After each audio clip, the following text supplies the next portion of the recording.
Now, ahead of today's vote in Parliament over the austerity measures, it appears that it is yesterday's tragic events that are dominating headlines rather than the actual measures. So could yesterday's events really influence the government's decisions? Well, to discuss this very issue, we're joined on the line by Dr. JENS Bastian. He's a senior economic research fellow at the ELIAMEP think tank. So let's actually start with that very question. Do you think that yesterday's events are going to change the government's mind?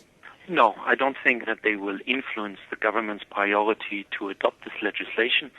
But what could change is that the government could have some votes, some support from the major opposition party in Parliament. That would be, for me, a significant signal also to trade unions and to society at large in Greece.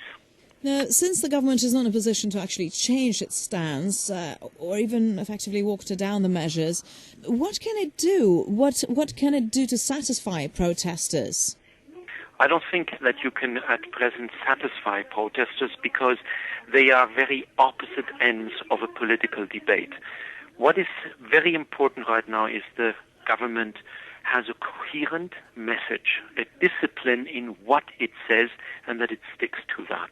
Then it is also important that the government can make sure that these measures, as necessary as they are, that they also include a very strong focus on delivery, on implementation, and in particular an element of social balance, that those who are asked to pay, to contribute, and who will not accept it, that they can also see the government means business when, for example, addressing issues like corruption or tax evasion.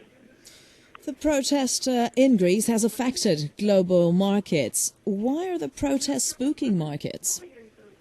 Because on the one hand, they address issues, can Greece deliver? But also that can there be spillover effects, contagion into other countries? And we are witnessing since weeks that this is not a Greek issue anymore. This is about Portugal, Italy, Spain, Ireland, possibly Britain in the coming weeks and months.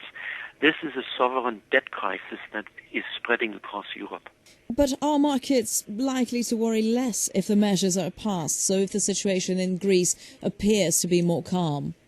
No, they should be very much on their toes and focused on not only passing the measures, but then can you deliver? Can you execute?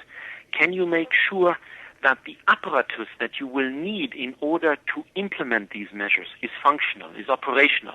And in particular, can you bring society on your side? That's most important. That's not guaranteed yet. So, Dr. Bastian, are you confident that they can deliver?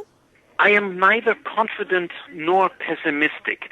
The events of the past weeks suggest that anything is possible. What Greece has received now is a lifeline from the International Monetary Fund, the Commission and the European Central Bank. It now has to use this lifeline and it has to implement. But this is not only something that you implement over 2-3 years.